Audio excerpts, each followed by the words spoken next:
detalles concernientes a eso y necesitamos de verdad al Espíritu Santo para que nos revele la inspiración divina, ¿sí? Si quisieran sus ojos un momento y agradezcan a Dios. Yo sé que tienen muchas cosas que agradecerle a Dios. Agradezcan a Dios un momento, cierren sus ojos y agradezcan a Dios por la vida, agradezcan a Dios por Jesucristo, por su familia, por sus finanzas. Usted sabe y conoce cuáles son los motivos por los cuales puede y debe estar agradecido con Dios. Cierre sus ojos un momento y agradezca a Dios. Gracias, Señor. Gracias, Dios. Tú eres bueno. Tú eres maravilloso. Queremos crear una atmósfera de adoración a ti, Señor, para que tu Espíritu Santo nos dirija, nos ayude. Gracias porque tú eres bueno y tú eres maravilloso. Reconocemos que sin ti, Señor, estamos perdidos. Y como dice tu palabra, nada podemos hacer. No podemos cumplir, llevar ese fruto que el Padre desea si tú no estás con nosotros, Señor Jesús. En esta noche clamamos a ti, que tú seas con nosotros y que nos ayudes a comprender estas verdades tan relevantes en el libro de Daniel. En el nombre glorioso de Cristo Jesús. Gracias, Señor. Amén. Amén. Bien, ahora sí, una sonrisita a su compañero de un lado. No le sople, nada más sonríale, ¿sí? Y aquí también van a estar pasando el cuestionario 2. ¿Tuvieron problemas con el cuestionario? No. Muy sencillo, ¿verdad? Van a estar pasando uno así. También había que ponerlo nada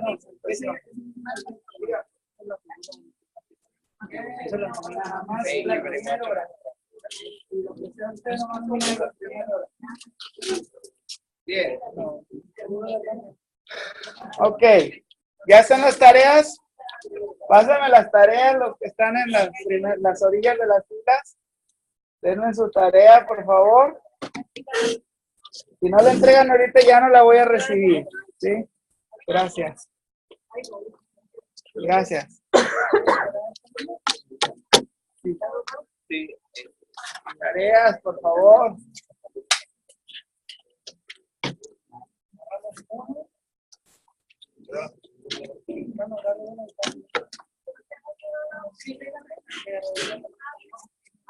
Tareas a la 1. Gracias. Tareas a las 2.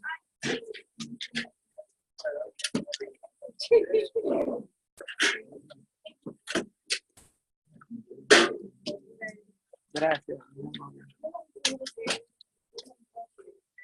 Gracias. Tareas a las 3. ¿Ya? ¿Todos entregaron su tarea?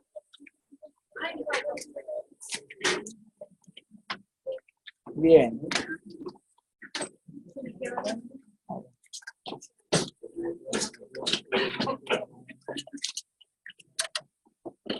¿Qué les pareció la lectura del libro, los que la leyeron? Está sencillo, ¿verdad? La escritora lo hace muy simple y gran parte de las notas, hermanos, vienen del libro, pero si se fijan, por lo general, cada capítulo abarca solamente 2 páginas, 3 páginas, y en realidad, hermanos, un libro exegético para un capítulo de esos 15, 20 páginas, ¿sí? Entonces, extraemos información que nos parece que es importante de otros autores, de otros libros, pero en su mayoría la información viene ahí en su libro. Así que vamos a estar viendo la clase y conforme veamos la clase van a ir llevando también su libro y van a ir subrayando, anotando lo que ustedes consideren importante. ¿Sí? Hoy vamos a hablar acerca del contenido del libro de Daniel. ¿Alguien recuerda los 2 temas que hablamos la semana pasada? ¿Quién puede levantar su mano y me dice? La autenticidad del libro de Daniel. ¿Acá, hermana? Eso, ok. También, ¿qué más vimos? Vimos del contexto, ¿se acuerdan? ¿En qué parte de la historia se ubicaba? Dijimos que es en el cautiverio, cuando Nabucodonosor viene y sitio a Jerusalén. Hoy vamos a hablar del contenido a grandes rasgos por la economía del tiempo, hermanos. Son nada más, ¿cuántas horas? ¿18? ¿19 horas? 18, ¿no? ¿Sí? Son muy poquitas horas para profundizar en cada aspecto, cada palabra que viene. Entonces, si no alcanzamos a hacerlo, vamos a ver el panorama general, que es el contenido del libro de Daniel. Y podemos ver que dentro del bosquejo hay tres cosas. Este libro se divide en tres bloques, en tres áreas. ¿Cuál es el primero? Dice un breve boceto de su vida. Es decir, Daniel, el capítulo 1 comienza a hablar acerca de su vida, un poquito de la historia. Dice cuándo, cómo llegó a Babilonia y qué sucedió ahí en su caminar y hasta dónde estuvo Daniel. Dice hasta el primer año del rey Ciro, así termina el capítulo 1. Pero también se divide en el plan profético para las naciones de los gentiles, ¿sí? Ese es el segundo bloque, del 2 al 7, y no es que esto sea lo que más nos interesa, hermanos, sino que esto es concerniente a nosotros, a la iglesia. Y el último bloque es el plan profético para la nación de Israel, ¿sí? Entonces, nosotros nos vamos a centrar, obviamente sin descuidar el último bloque, pues nos vamos a centrar en el día de hoy en el segundo bloque, que es el plan profético de Dios acerca de las naciones gentiles. Nosotros somos gentiles. La expresión gentil tiene que ver con todo aquel que no es judío. Así de fácil. Bien, y antes de entrar al tema directamente, ¿quién me ayuda a leer? Dice que la profecía de Daniel, ¿qué? Es el plan divino tanto para las naciones gentiles como para Israel. Este hecho nos hace ver la importancia que tiene para nosotros este libro. ¿Por qué? Porque nos habla de los sucesos escatológicos que van a venir para nosotros los gentiles o la iglesia, ¿sí? Pero también es de mucha relevancia para los judíos. ¿Por qué? Porque también traza el panorama profético, los tiempos para los judíos. Lo segundo que nos dice el libro abarca ¿qué? Grandes periodos históricos. ¿Históricos? ¿Qué más? Pero al mismo tiempo, relacionados con el futuro de la nación de Israel y con la transformación del... Bien, esa expresión tiempo de los gentiles, ¿alguien ya la había escuchado? ¿Alguien me puede decir qué opina acerca de eso? ¿A qué se refiere el tiempo de los gentiles? Yo siempre he dicho, aquí estamos en un laboratorio, opina, hermano. Bueno, lo que yo digo es que es la plenitud hasta que acabe. Ok, muy bien. ¿Alguien más? Segunda venida. ¿Ahí, hermano? Cuando ya Cristo vino,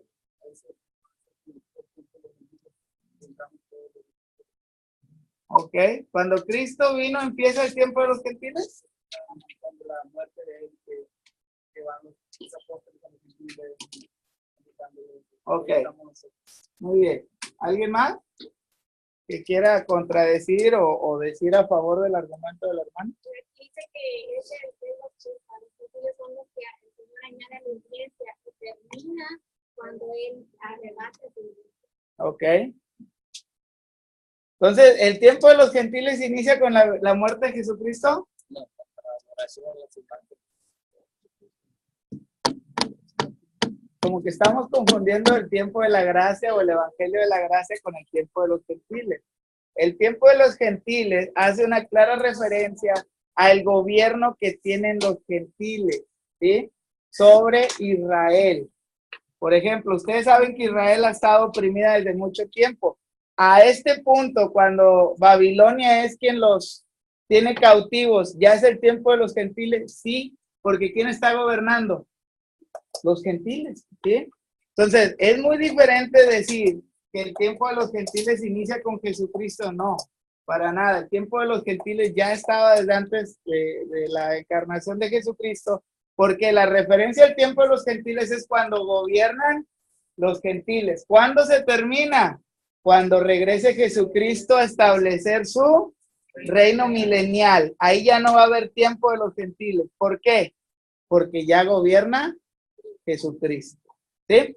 Entonces, ahorita vamos a hablar más profundo de eso, no se preocupen. Bien, el desarrollo temático del libro, bueno, antes, fíjense, antes de esto, se me olvidaba decirles, dice que grandes periodos históricos. Este libro de Daniel da mucha evidencia y da muchos argumentos históricos, pero no se concentra netamente en hablarnos acerca de historia, ¿sí? Por eso algunos lo catalogan como un libro histórico, pero para nosotros no es tanto un libro histórico. ¿Por qué? Es un libro temático, porque hay un desarrollo temático, en este caso es la escatología o la profecía, ¿sí? Los eventos del porvenir. Entonces, dentro de la teología entraría en ese rubro, en literatura apocalíptica o escatológica, como quieran llamarla, que hace referencia a eventos del porvenir. Pero, ¿qué más? Dice, por lo tanto, ¿está basado en qué? En una cronología, no está basado en una cronología concisa. ¿Qué es esto? Cansada, eso es lo que significa. O sea, el autor, si ustedes se dan cuenta o han leído el libro de Daniel, de cierto capítulo 1 lleva un orden cronológico y luego el capítulo 5 habla de un suceso muy adelantado y luego regresa en el capítulo 6 al primer periodo del que estaba hablando. Porque la idea de Daniel no es llevar eventos cronológicos, esa no es la idea. La idea de él es llevar un tema. ¿Cuál es el tema? Escatológico, ¿sí? Entonces, de la manera que nosotros lo abordamos, es por eso que hay un bosquejo, que el bosquejo es temático, ¿sí? ¿Por qué el bosquejo es temático? Porque nos damos cuenta que lo primero que hace, ¿se acuerdan lo que vimos ahorita? Es el boceto de su vida o el bosquejo de su vida. Luego, los eventos del porvenir para la iglesia o los gentiles, y luego los eventos del porvenir para Israel, en ese orden, no tanto un orden cronológico. Y aquí vemos los bloques o lo que hace énfasis. Del capítulo 2 al 7 hace énfasis lo que tiene que ver con los gentiles.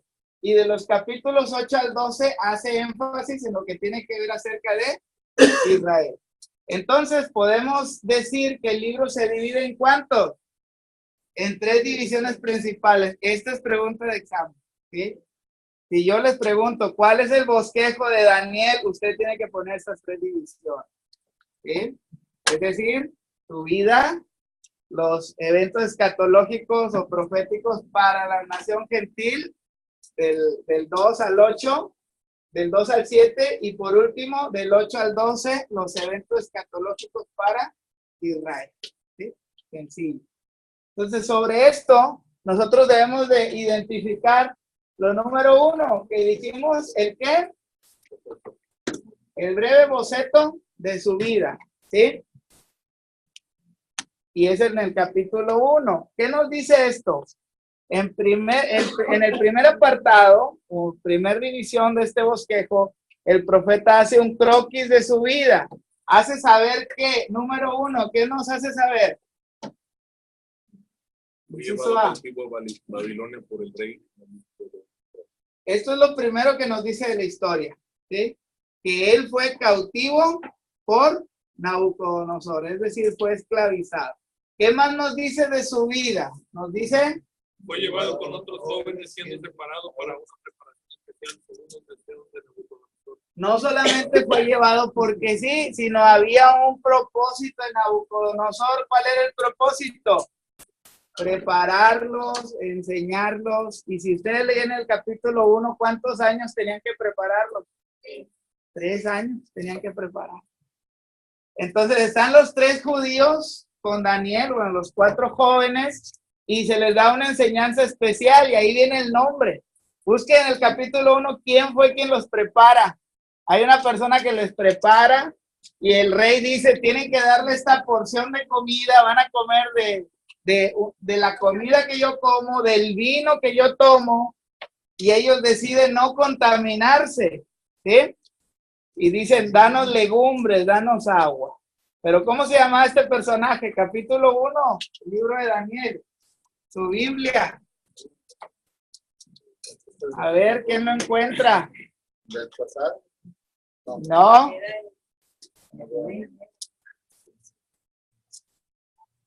¿Cómo se llama?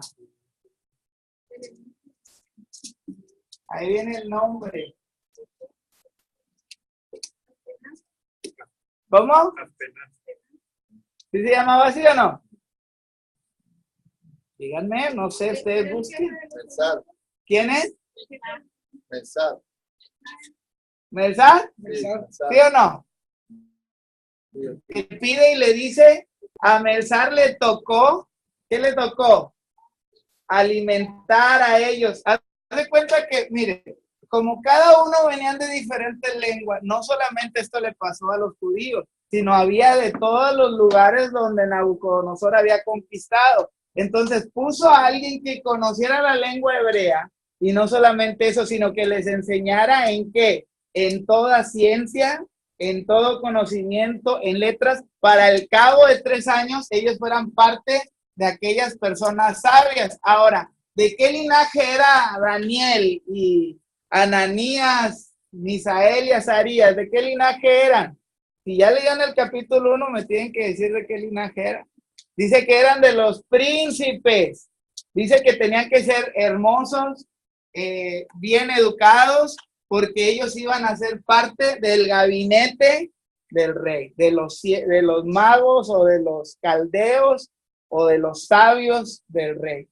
Entonces dice que fueron enseñados en un periodo de 3 años.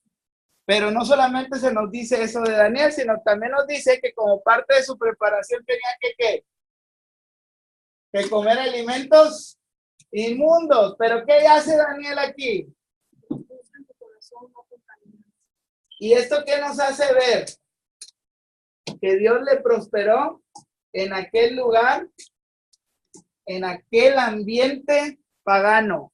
¿Ustedes creen que nosotros, viviendo en un lugar pagano, podemos consagrarnos a Dios? Este es un claro ejemplo, hermano, de que Daniel lo pudo hacer. Y miren, yo sé que muchos de ustedes, o mucha gente predica solamente el Nuevo Testamento, pero este es un libro relevante para predicar en la iglesia el día de hoy, de que es un ejemplo de vida, de que aún viviendo en situaciones paganas, trabajando en lugares paganos, podemos consagrarnos a Dios. Daniel es uno de los 2 personajes bíblicos que se hace ver que no se les hace ver ningún pecado. ¿Sí? ¿Quién es el otro? José. José y Daniel son los más grandes testimonios de personas que no fallaron a Dios, que se mantuvieron siempre en integridad. Pero también nos dice que, ¿por qué Daniel creen ustedes que hace notar todo esto? Porque Daniel comenzaba a trabajar, iba a comenzar a trabajar ¿en qué? En el gobierno. ¿Y se acuerdan la polémica por qué la alta crítica no reconoce a Daniel como profeta? ¿Por qué? Porque dicen, él era un trabajador del gobierno y los que trabajaban en el gobierno no podían ser profetas, a su parecer. Pero vemos este último inciso que dice, establece que carácter y cualidades personales con miras al ministerio profético al que Dios le ha llamado. Pregunto, ¿tenía cualidades y características de un profeta? Las tenía. ¿Qué hacía el profeta? El profeta no se contaminaba. ¿Qué hacía el profeta? Dice que debería tener un carácter firme, ¿sí? Entonces, Daniel, de cierta manera, en este capítulo 1 lo que hace es revelarnos el carácter que él tenía. ¿Por qué? Porque él ya era un servidor cuando escribe Daniel este libro, él ya era un servidor del gobierno. Pero él hace ver a sus lectores que él tenía carácter, tenía también cualidades para ser un profeta llamado por Dios. Entonces, este primer capítulo, nosotros podemos ver el pequeño boceto de la vida de Daniel, que nos ayuda mucho a nosotros para entender cómo era él, su personalidad, de dónde venía. Dice que era de linaje real, fue una persona preparada, educada, y algunos dicen 3 años, por eso los institutos bíblicos son de 3 años. Pablo, ¿cuánto tiempo se preparó? 3 años. Entonces nosotros nos preparamos 3 años. La preparación es toda la vida, hermano. ¿Amén? El plan profético para los gentiles. Capítulo del 2 al 7, nosotros vamos a encontrar el plan profético para las naciones gentiles. ¿Y qué es lo primero que encontramos aquí? Dice, en segundo lugar, el profeta muestra el plan profético para las naciones gentiles. Inmediatamente después de que Él se dispone a revelarnos o a mostrarnos lo que es el boceto de su vida, el bosquejo de su vida, Él se dispone a recalcar el plan profético para las naciones gentiles. ¿Y qué es lo primero que hace aquí? Inciso A, alguien que lo lea fuerte. En el segundo apartado, el profeta muestra Está bien, diga. Recalca lo que. ¿Y qué más?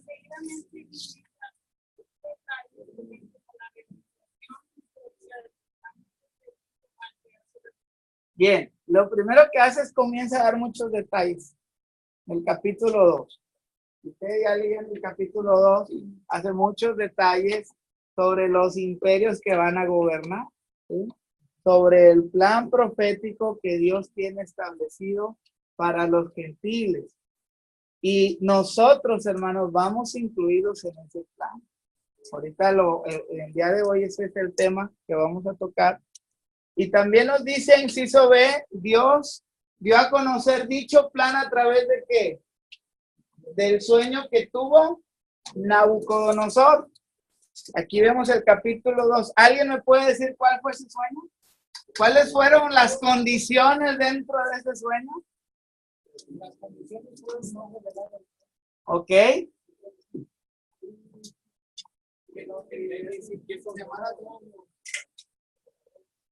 Ok, todos los sabios, los magos, dice ahí literal, ¿verdad? ¿Y qué pasó? Más, vamos al capítulo 2. Lean capítulo 2, versículo 1. ¿Qué dice? Daniel 2:1.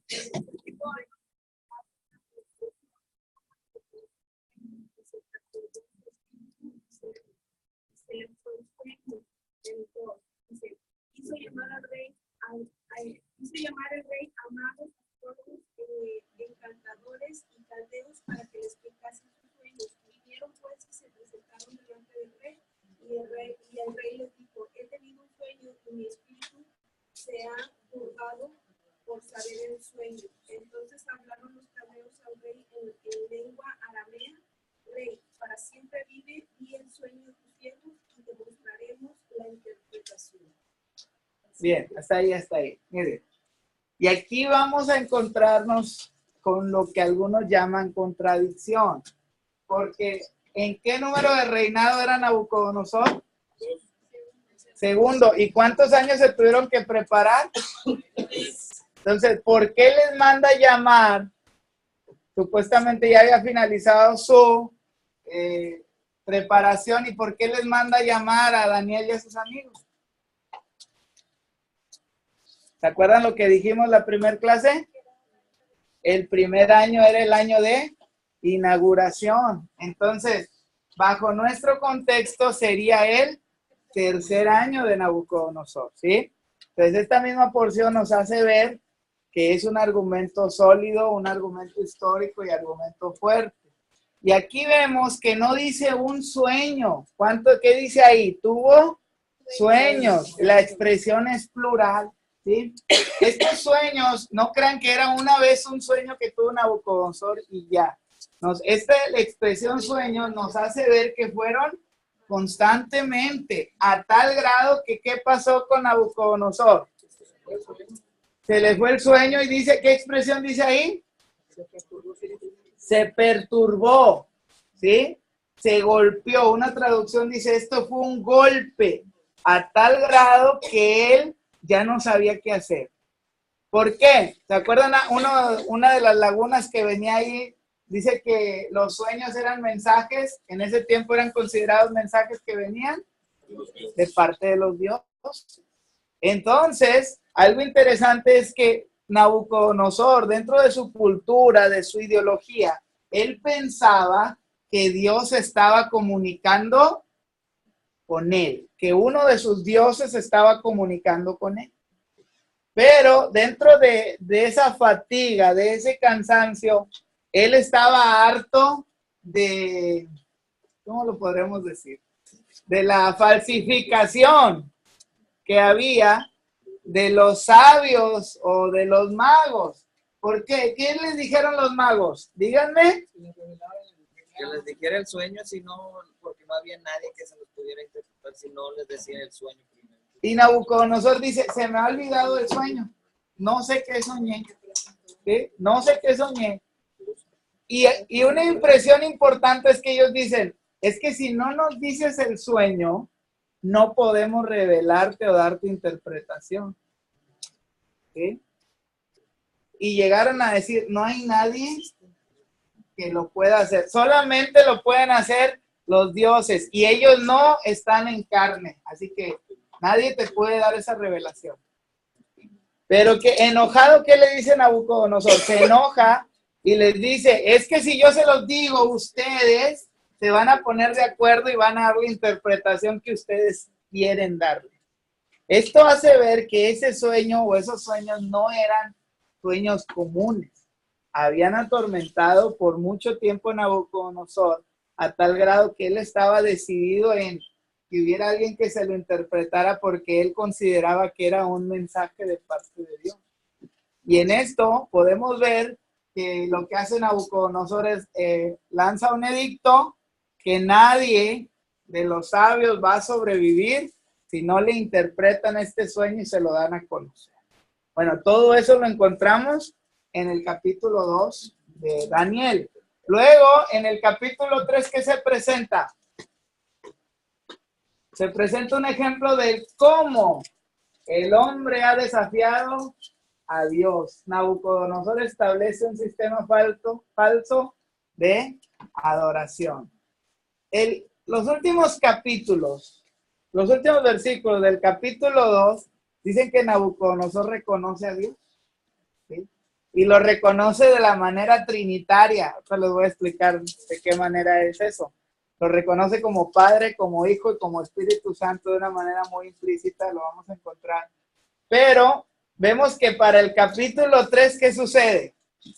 Como dentro de la interpretación se le dijo, Daniel le dijo, Dios te ha puesto como Rey de Reyes. Fíjense. Y Dios te ha puesto como ese imperio dorado de oro dentro de la imagen de la estatua, que es el sueño.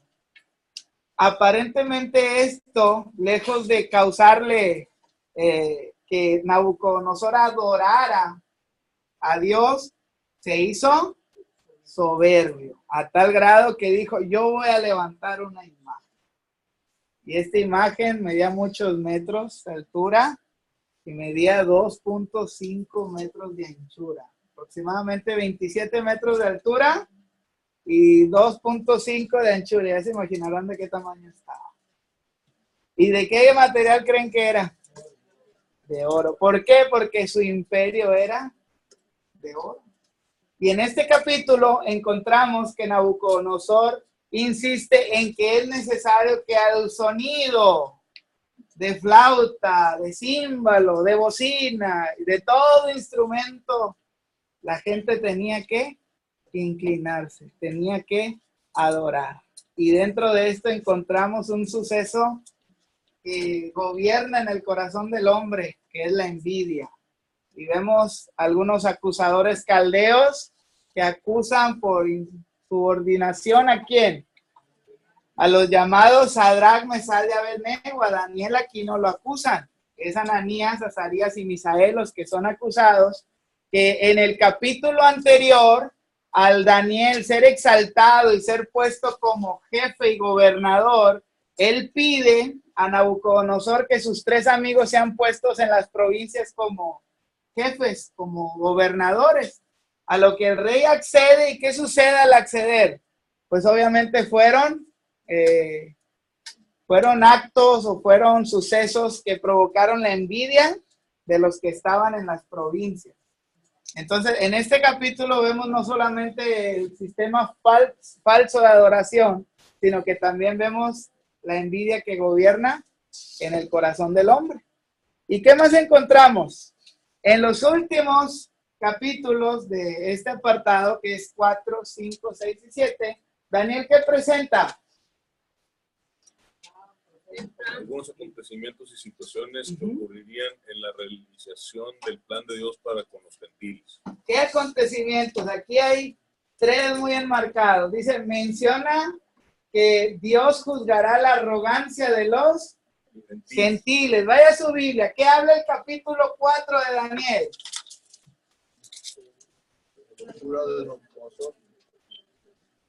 ¿Se acuerdan qué sucede aquí? Dice que por ser arrogante, Dios ya le había revelado el sueño. ¿Qué sucede?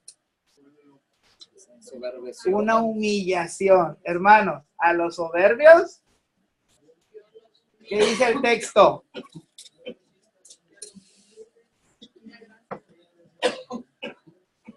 Entonces, la arrogancia es un acto que Dios no tolera.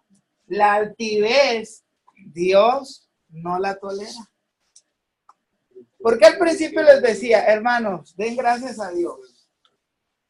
Muchas veces nosotros, a veces nos hacemos, miren, uno de los grandes problemas en la actualidad, algunos están aferrados en que es el neopentecostalismo, situaciones. No, la iglesia ya desde los 90 luchaba contra eso. Ahorita lo que está atacando directamente a las iglesias es el secularismo. ¿Qué es esto? Toda la iglesia quiere ser personas estudiadas, tanto en lo secular como en lo teológico. Y saben que no hay ningún problema en la educación. Yo soy un amante de la educación. El problema es que cada que se sienta una persona en una banca y escucha a un maestro o a un predicador, el secularismo hace que lo señalemos, que lo juzguemos, que lo critiquemos. ¿Sí? La materia que más he dado en diferentes escuelas es homilética. Y esta habla del arte, la ciencia, de predicar y elaborar sermones estructuralmente correctos y que sean comunicados a un auditorio de manera eficiente. Esa es una definición. Y yo siempre le digo a los alumnos, la homilética es una herramienta. ¿Las herramientas avientan a las personas? No. ¿Qué se hacen con las herramientas? Se usan. Nosotros las usamos. Entonces, en esta área de la homilética, muchos al conocer, al elaborar una estructura homilética a la hora de predicar, si otro predicador no usa esa estructura, el joven predicador puede cometer el error de señalarlo, de decir ese sermón no estuvo correcto. ¿Sí? Eso hace el secularismo y se está metiendo a las iglesias, a tal grado que hay tantos cursos de liderazgos que ya todos son líderes y ya nadie es siervo. Y se nos olvida que nuestra principal responsabilidad es ser siervos de Dios. Podemos ser líderes, hermanos, pero el liderazgo que Jesús nos enseñó fue el de servicio. Por eso después de lavar los pies dijo, ejemplo os he dado para que así como yo os he hecho, vosotros también hagáis. Entonces, en base a esto, yo les decía al principio, adoremos y agradezcamos a Dios. Cuando una persona es soberbia, esto es lo último que hace. Adorar a Dios y agradecerle a Dios por lo que Dios ha hecho. ¿Ustedes saben dónde fue el lugar donde menos milagros hizo Jesús cuando Él estuvo en la tierra? ¿Dónde era? Dice Nazaret. ¿Por qué no hizo Jesús tantos milagros en Nazaret? Él mismo lo hizo, por la incredulidad de estas personas. A tal grado que la gente decía, qué bueno puede salir de Nazaret, menospreciando a Jesús porque era de Nazaret. ¿Sí? Y Jesús decía una frase, nadie es profeta en su propia tierra. ¿Por qué? Porque la gente está acostumbrada a denigrar. ¿Sí? Entonces, cuando nosotros somos altivos o nos convertimos en personas altivas, esos van a ser los síntomas que va a haber en nuestra vida. Vamos a comenzar a denigrar, a menospreciar, a subajar, a tal grado que nos olvidemos verdaderamente de lo que Dios ha hecho en nuestras vidas. Algo interesante sobre esto, Juan lo redacta en el capítulo 8. Vayan al Evangelio de Juan, capítulo 8. Para que vean hasta dónde llega la soberbia de las personas. A ver, alguien présteme una Biblia. Juan 8. Gracias. A ver, ya tiene la cita. Juan 8. Miren, quiero que vean el versículo 31. Alguien lea el versículo 31. ¿Qué dice? Hasta ahí. ¿A quién van referidas estas palabras? Estamos ahí bien, ¿verdad? Jesús no le está hablando a incrédulos, le está hablando ¿a quién? A los que habían creído en él, ¿sí? Y encontramos, fíjense en el versículo 36, ¿qué dice? Así que si el Hijo os libertare, seréis verdaderamente libres. Ok, Jesús le está diciendo, está usando una de las figuras más precisas y más conscientes para ellos, y habla de la plusvalía de ser hijo sobre la superioridad de ser esclavo. Entonces Jesús aquí está reconociendo que Él es el Hijo de Dios, ¿sí? Y está diciendo, si el Hijo los libertare, seréis verdaderamente libres. Y luego sigue el argumento y Él dice, porque el Hijo es el que queda en la casa para siempre, no el esclavo, ¿sí? Pero ¿qué respondieron en el versículo 39? Nuestro padre es Abraham. Jesús le dijo, y pues hijos de Abraham, Siga leyendo. pero ahora procuráis matarme a mí, hombre que os he hablado la verdad, la cual he oído de Dios, no hizo esto Abraham. Vosotros hacéis las cosas de vuestro padre, que es de lo que hemos nacido de Dios. Hasta ahí, ¿qué le dijeron? ¿Qué creen que le están diciendo a Jesús aquí? Los que habían creído en Él. Tú fuiste concebido en pecado, porque acuérdate que José no es tu papá. José se casó con María para... Ese rumor se había corrido, hermano, ¿sí? A tal grado que, miren, los mismos creyentes pueden, de cierta manera, desacreditar a otros creyentes. Entonces, ¿estas personas eran creyentes genuinas? No. A tal grado que Jesús les dice, vuestro padre es el diablo. Hermanos, las personas que tienen arrogancia, les tengo malas noticias. Su padre es el diablo, porque él es el que pone ese espíritu de arrogancia, ¿sí?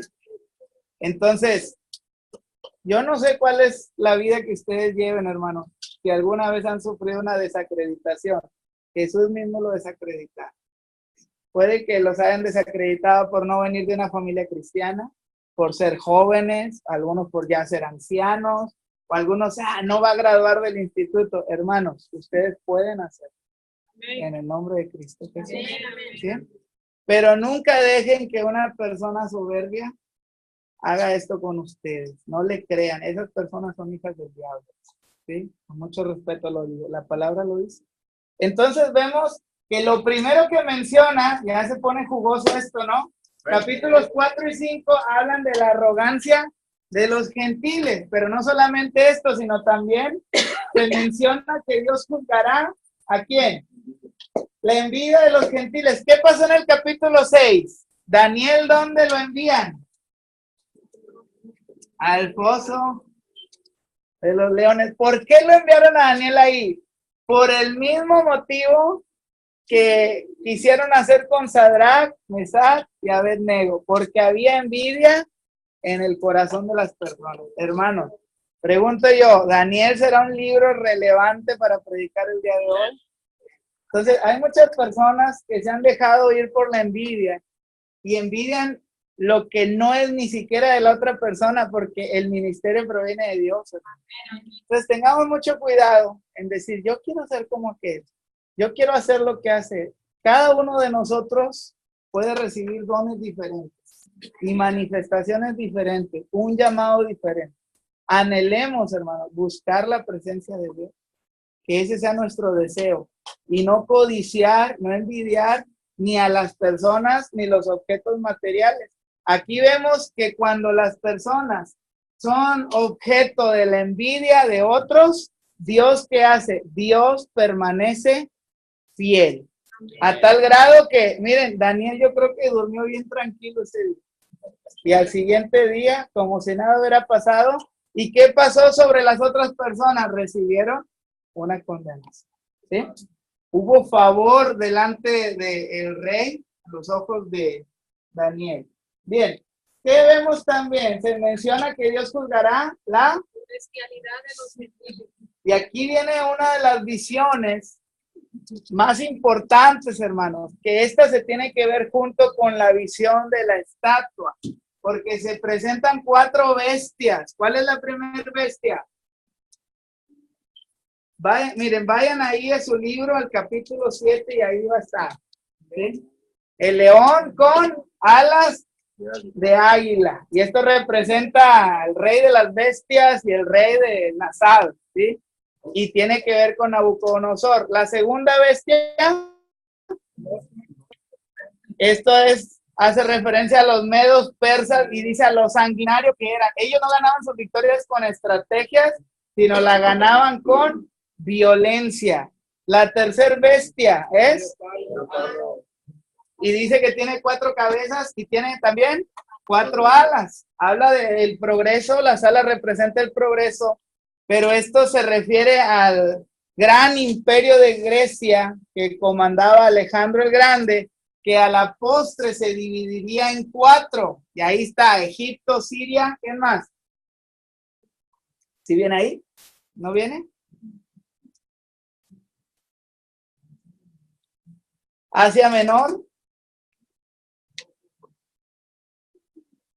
Entonces se dividen estos 4 reinos, por decir algo, pero al último está una bestia, dice que es una bestia espantosa, terrible, y dice que hay 10 cuernos y dentro de estos 10 cuernos sale uno pequeño, ¿sí? Entonces esto hace referencia al Imperio Romano y el cuerno pequeño es una conexión directa con el anticristo. Entonces esto es lo que viene concerniente al tiempo profético para los gentiles, y vemos que también está el plan profético para la nación de Israel. Y aquí, ¿qué es lo que encontramos? El tercer apartado, el profeta muestra ¿qué? Inciso A, ¿qué nos dice? En el tercer apartado, el profeta muestra el plan. En esta tercera parte del libro se pueden apreciar infinidad de detalles que clarifican lo tocante a la realización del plan divino con Israel. Bien, hay detalles específicos en el capítulo 8 que se muestra. Se puede apreciar el nuevo imperio que controlaría a Israel. Aquí vemos que después de Babilonia, ¿quién conquista Babilonia? Los medos y los persas. Luego de los medos y los persas, ¿quién entra? Aquí se hace una clara referencia a Grecia, quienes gobernarían por un periodo de tiempo. Y luego en el capítulo 9, ¿qué es lo que se da a conocer? ¿Alguien ha escuchado algo relacionado con las 70 semanas? Lo que le llaman el reloj profético de Dios hacia Israel. Y que nosotros ahorita, ¿en qué semana nos ubicamos? Está en la 69 y el reloj está detenido. ¿Cuándo avanza? Cuando Dios comienza a tener un trato nuevamente con Israel. ¿Por qué no avanza ese reloj o está detenido? Porque hay 2 condiciones para que Dios nuevamente active ese reloj. El primero, Israel debe de estar en su tierra. ¿Sí? ¿Qué le falta a Israel de su tierra? ¿Dónde iba a ser el templo? Y Jerusalén le pertenece a. Entonces, hay un problema porque todavía no tiene toda la extensión de tierra que debe de tener. La están peleando y por eso ha habido muchos problemas.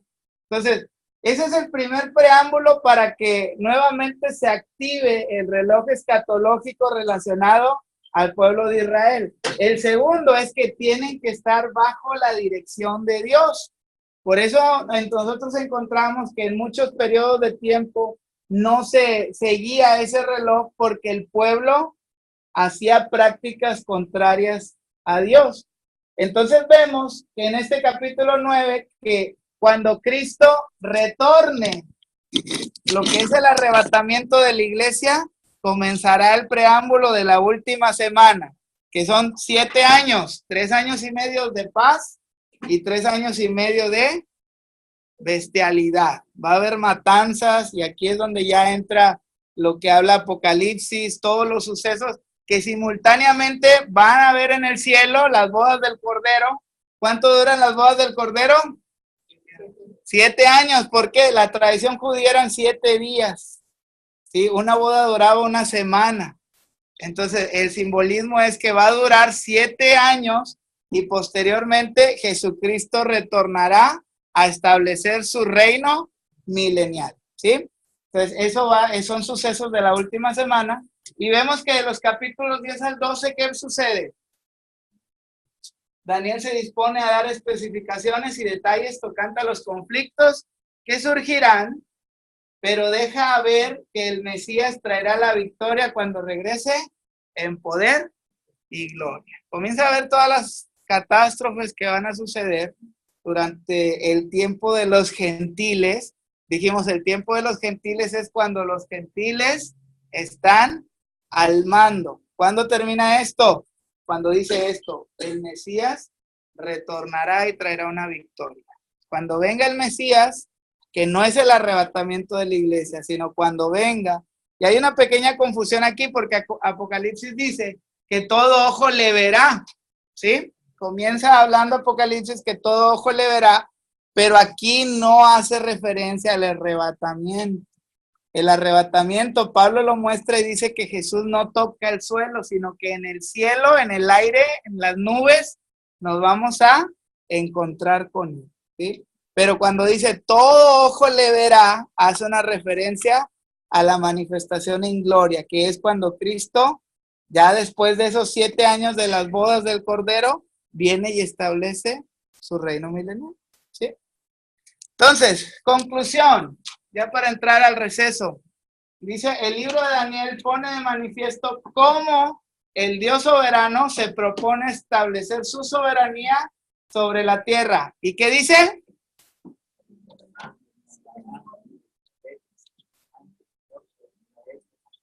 Disculpen, se demostrará que Yahvé es tanto Señor sobre Israel como sobre los gentiles. Hermanos, Dios es soberano. Y Él es nuestro gobernante, tanto como de los gentiles como de los judíos. ¿Bien en lo que suena? ¿Algún comentario? ¿Alguna pregunta? ¿Algún chisme? No, ese no se crea. A ver. ¿Estamos bien? ¿Estamos bien?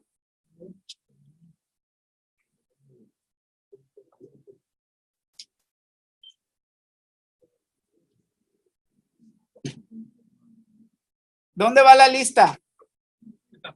¿Ya está? ¿Ya terminó? Gracias.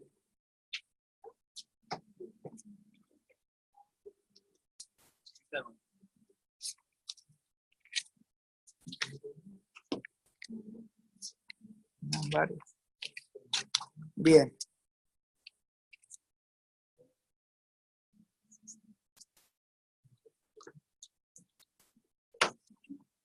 Entonces, ¿cuál dijimos que era el bosquejo, hermanos, del libro de Daniel?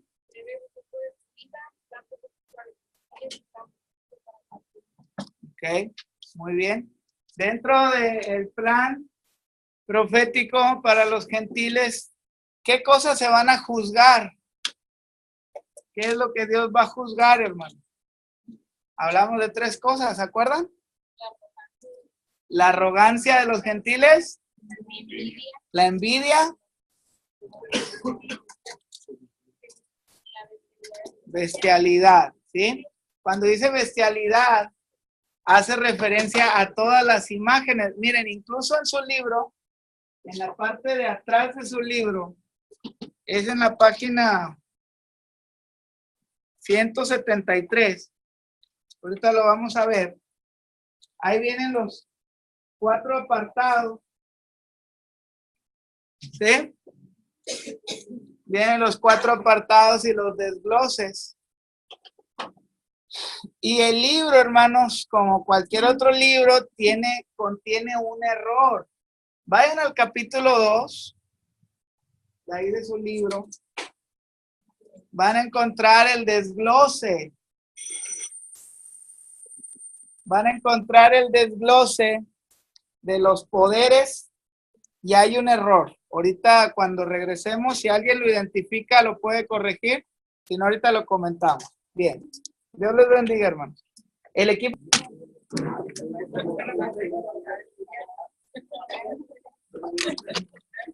Se va a preparar el equipo.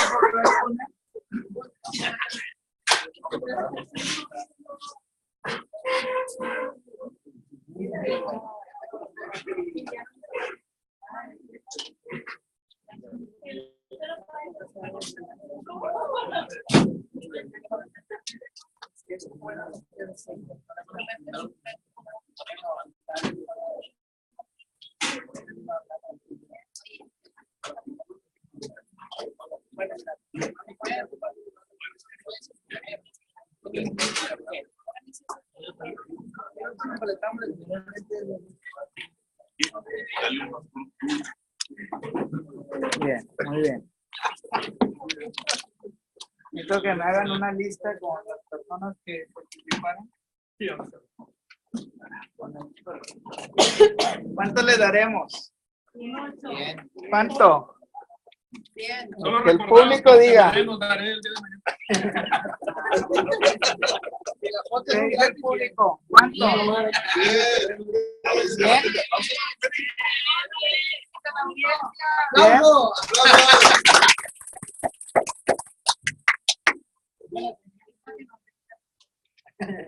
Con la vara que me da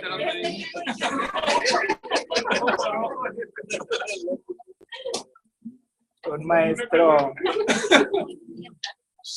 maestro nos dijo, el grupo va a calificar las participaciones. No, pues cada que pasaba equipo, 100. Y todos los equipos lo hicieran bien, lo hicieran mal, el maestro los tuvo que poner 100, porque todos, hubo complot entre los alumnos, ¿sí? Bien, miren, abren su Biblia, por favor. Sí, tienen 100, si el público dice 100. Pero también luego ellos, quién sabe si digan 100 de ustedes. Tengan cuidado.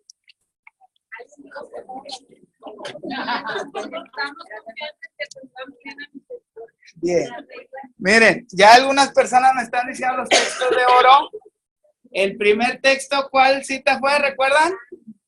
Daniel 3, 16, 18, ¿sí? Anoten el segundo. El primer texto es Daniel 3, 16 al 18. Es la historia de Sadrach, Mesach y Abednego frente al rey ante la acusación. Sí, 3, 16 al 18.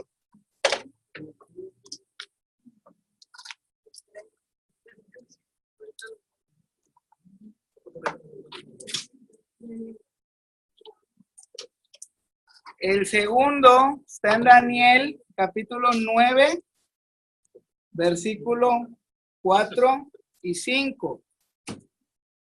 Daniel 9, 4 y 5.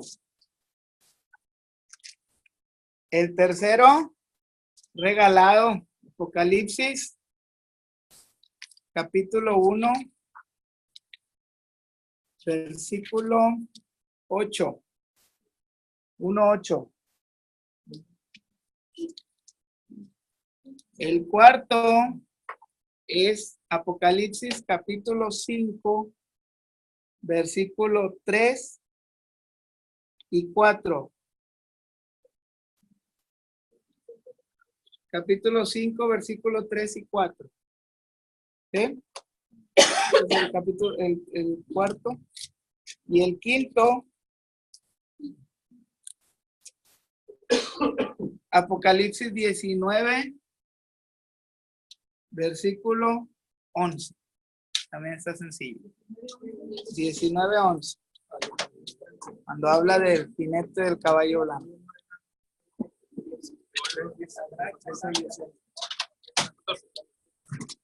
La lista de los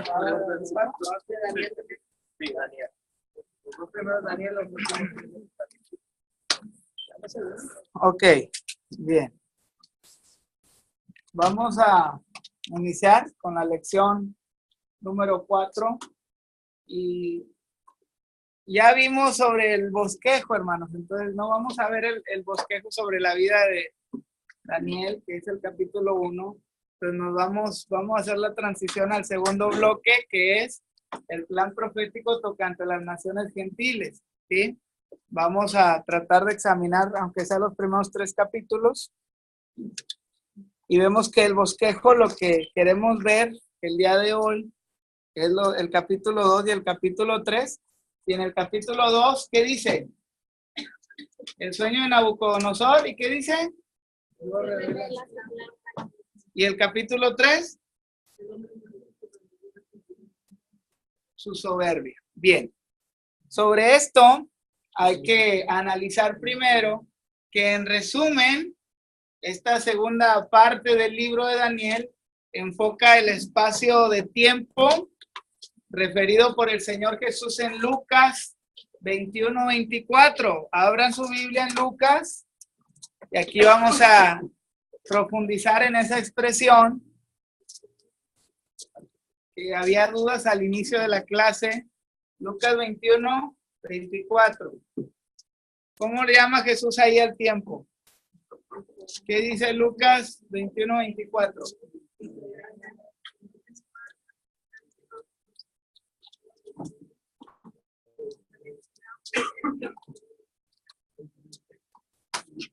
Esa es la referencia de lo que hablábamos al principio. Tiempo de los gentiles. Si se fijan ahí, en ningún momento Jesús hace mención que inicia cuando el tiempo de la gracia. No. El tiempo de los gentiles es como las naciones a lo largo del tiempo han estado en contra de Israel. Israel hasta el día de hoy sigue teniendo guerras, sigue siendo dominado por otros países, absolutamente. Entonces, el tiempo de los gentiles termina cuando Israel es liberado de cierta manera y Jesucristo establece su reino milenial. Por eso dice, han estado bajo espada. La espada es un simbolismo de guerra, de opresión, de desacreditación, ¿sí? De humillación. Los humillan a través de una espada. Entonces Israel nunca ha vuelto a su plenitud. ¿Cuándo fue la última vez que estuvo en plenitud? Antes de la división del reino del norte y reino del sur, que fue cuando Salomón era el rey. Esa fue la última vez que Israel estuvo en su plenitud. Después de ahí comenzaron a ir en contra de la voluntad de Dios, ¿sí?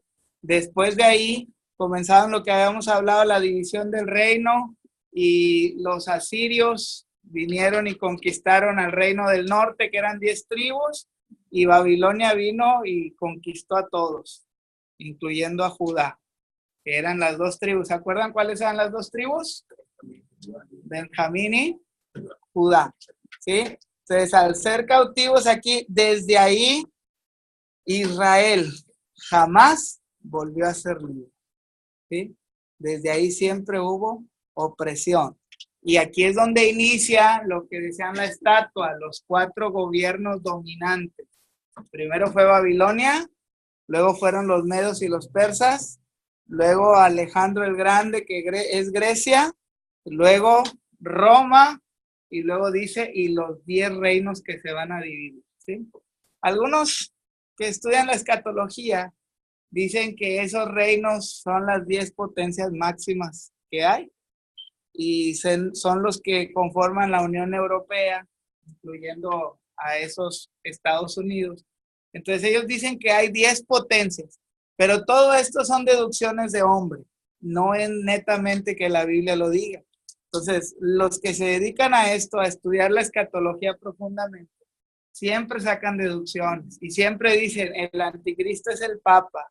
Y siempre dicen, y se muere el papa y es que el otro es el anticristo. Nosotros, hermanos, más que interesarnos quién es el anticristo o no, nos debe interesar irnos en el arrebatamiento. ¿Por qué? Yo les decía el primer día, a ver si lo recuerdan, que algunos han malinterpretado el texto donde dice que el Señor no vendría hasta que toda la gente haya escuchado del Evangelio. ¿Y qué dijimos acerca sobre eso, nuestra postura asambleísta? Es que, sí, ¿por qué? Porque no podemos hacer dependiente el retorno de Cristo a la labor de la iglesia, porque la labor de la iglesia es deficiente. Si nosotros buscamos en internet o en libros serios mapas del territorio evangelizado, nos vamos a dar cuenta que es muy poco, ¿sí? Y algunos dicen, hermano, es que es bien fácil en Facebook, en internet, es bien fácil ver mensajes de Cristo. Hermanos, todas esas conexiones a nosotros nos aparecen porque vivimos en un ambiente cristiano, ¿sí? Por ejemplo, aquí en Estados Unidos, la religión que predomina es el cristianismo, a tal grado que en las escuelas, lo que decía hace un momento, se da la oportunidad de que se haga oración, que se lea la Biblia. Algunos maestros quizás sí les es permitido dar consejos bíblicos, ¿sí? Pero en otros países para nada. Por ejemplo, un musulmán, él puede tener redes sociales, y si tiene redes sociales, ¿cuál es el entorno de sus redes sociales? ¿Sí? Es eso. Entonces, para ellos, es como que a nosotros nos salga algo del Islam, es bien raro, que nos salga algo del budismo, a usted le sale información de budistas, es muy raro. Si no lo buscamos nosotros, no nos sale. Internet siempre recupera los datos, la información de las búsquedas recientes, y en base a eso nos mandan invitaciones, sugerencias, programas, todo lo que es relacionado a la búsqueda cotidiana de nuestro ambiente, ¿sí? Pero en ellos, que su ambiente es bien diferente, ese es el tipo de información que a ellos les llega. Hermanos, ni el 2% de Asia, de África, de aquella zona, ha sido evangelizado. Entonces, estamos diciendo cuántos años necesitamos para evangelizar. Entonces, esa es una dependencia equivocada y antibíblica, hermanos. Es antibíblico decir que Cristo va a venir por la iglesia hasta que toda el mundo haya escuchado del evangelio. Entonces, ¿qué es lo importante concerniente a nosotros en cuanto a esto? Cristo puede venir en cualquier momento. La referencia que se hace es de que Él va a establecer su reino milenial cuando toda la gente haya escuchado del evangelio. Unos muy pocos apóstoles propagaron el evangelio a tal grado que llegó hasta aquí. Bueno, esa es la función de los 144,000 que se menciona en la Biblia. Ellos van a estar y van a dar su vida por predicar el evangelio. ¿Cuántos misioneros usted conoce que dan la vida por el evangelio? Son muy pocos. Sí los hay, pero son muy pocos. Y un clic es, ¿cuántos hemos graduado de Instituto Bíblico y seguimos aquí? ¿Por qué? Porque sabemos que es un llamado muy específico de parte de Dios.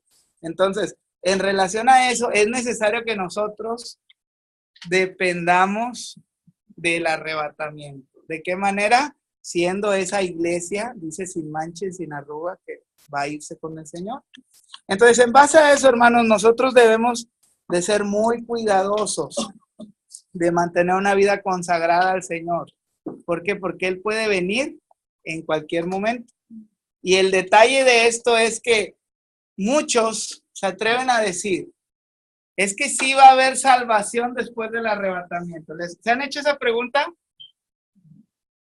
Bueno, algunos tienen sus posturas y todo, pero la Biblia es clara cuando dice los apóstatas no heredarán el reino de Dios. Y hay que identificar qué es un apóstata.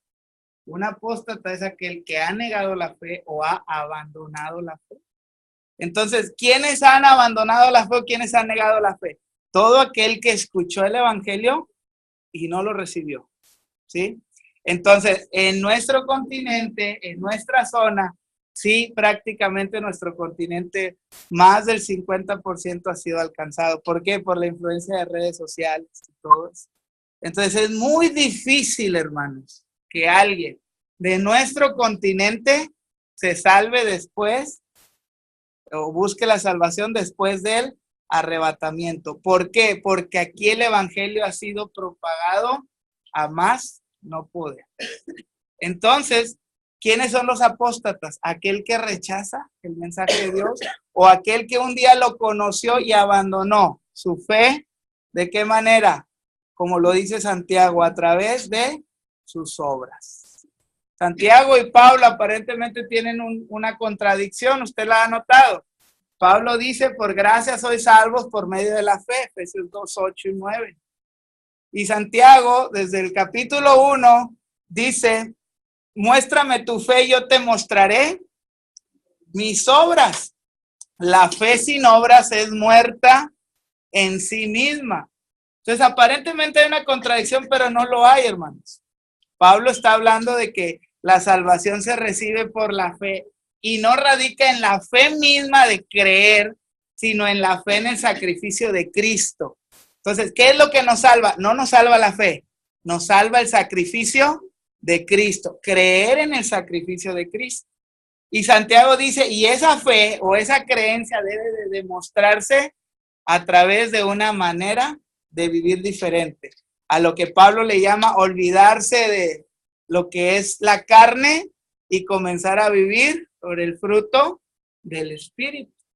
Entonces, no hay contradicción en esto. Entonces, nosotros debemos dejar bien claro como creyentes y como iglesia, Cristo puede venir en cualquier momento y es necesario que nosotros vivamos conforme a los lineamientos de Cristo. Y cuando Él retorne, cuando no hablamos del arrebatamiento, sino de su manifestación en gloria, que ya viene a establecer su reino, terminará el tiempo de los gentiles. ¿Por qué? Porque aquí es donde comienza a gobernar y a reinar el Señor Jesucristo. ¿Sí? Dice, un estudio detallado de los pasajes aludidos revelará la que la imprescindible intervención divina en la historia de la humanidad. ¿Sí? La humanidad hasta el tiempo de hoy cree que cada día nos vamos superando, vamos haciendo cosas mejores, todo va bien, pero ante los ojos de Dios todo va de mal en peor. ¿Por qué? Porque no puede haber un gobierno correcto si Dios no está en el asunto. ¿Cuándo se vuelve a ser teocrático? Hasta que venga Jesucristo, ¿sí? Es decir, que Dios va a reinar. Bien, esta sección pone de manifiesto que Dios pondrá fin al dominio gentil en el mundo. ¿Y qué más dice? Habrá de la historia de Jesucristo, el Mesías reinará como Rey de Reyes y Señor de... ¿Cuántos esperan ese momento? Miren, yo soy muy feliz con mi esposa, con mi hijo, con el ministerio, con la iglesia, pero yo anhelo ese mundo en el cual podamos estar bajo el reinado de Jesucristo. Esa es la meta de cualquier creyente. Debería ser la meta de cualquier creyente. Bien, el sueño de Nabucodonosor, Dios revela su plan para con los gentiles. ¿Qué nos dice lo primero de esto? Capítulo 2, versículos del 1 al 16, encontramos el sueño de Nabucodonosor. ¿Y qué nos dice? Dichos sueños, ¿qué? Afectaron profundamente al rey Nabucodonosor, de modo que se perturbó su espíritu.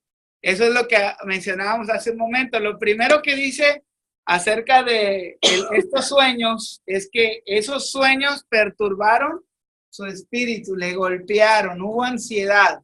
Yo no sé cuántos de ustedes en alguna ocasión han tenido sueños y se sienten perturbados. Bueno, o puede ser que Dios le esté hablando o es que comieron muchos frijoles charros, uno de dos, ¿sí? ¿Verdad? Cenaron mucho antes de dormirse. Pero aquí vemos que este sueño muy repetitivo le causó daño a Nabucodonosor. Sintió temor, sintió pánico, le afectó en su ser. Cuando dice su espíritu, su esencia fue afectada a través de o por causa de estos sueños. Dice, los sueños según las costumbres, ¿qué dice? Y era una de las preguntas, ¿no? Se aceptaban como un mensaje de los dioses y los expertos que estaban alrededor del rey daban las interpretaciones. ¿De qué manera lo hacían? El rey les contaba sus sueños y ellos daban una interpretación, ¿sí?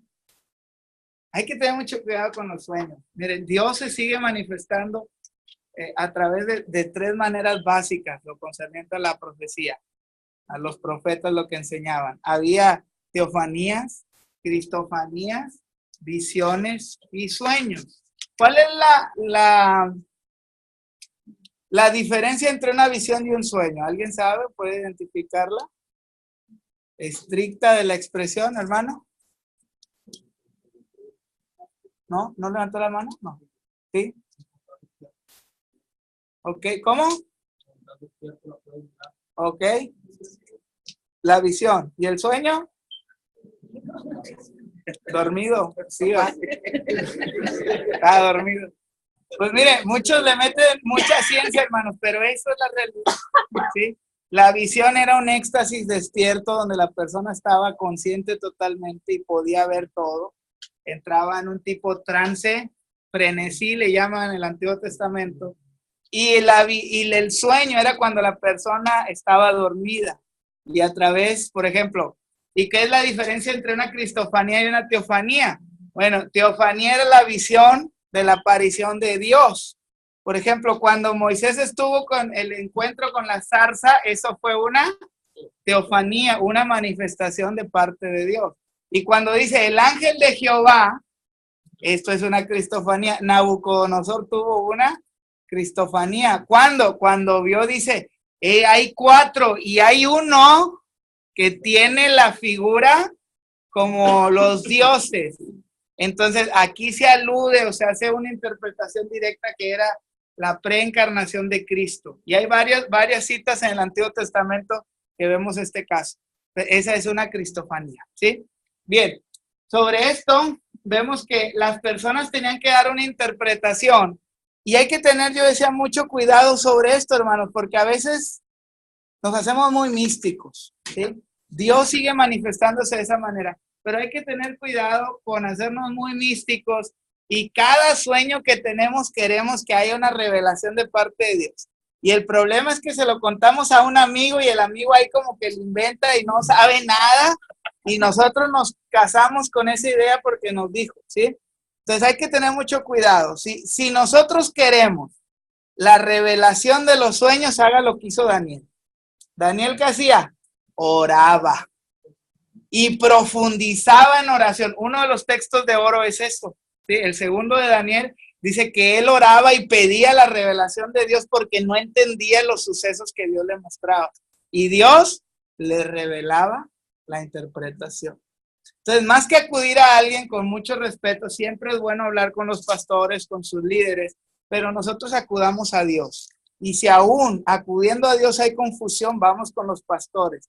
Pero hay que tener cuidado con que alguien te revela un sueño, alguien te da una interpretación de un sueño, porque también, si nosotros recordamos, Satanás es padre de mentira y es imitador.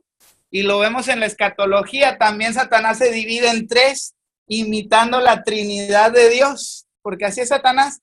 Todo lo que Dios quiere hacer, él lo quiere perfeccionar, pero obviamente es imposible. Entonces Satanás, los mismos instrumentos que Dios usa, él también en algunas ocasiones los imita a tal grado de engañar. Y dice, aún los elegidos pueden ser engañados, ¿sí? Entonces, hay que tener cuidado sobre esto. Aquí dice, buscando una solución, ¿a qué? A su inquietante condición, el rey, ¿qué hace?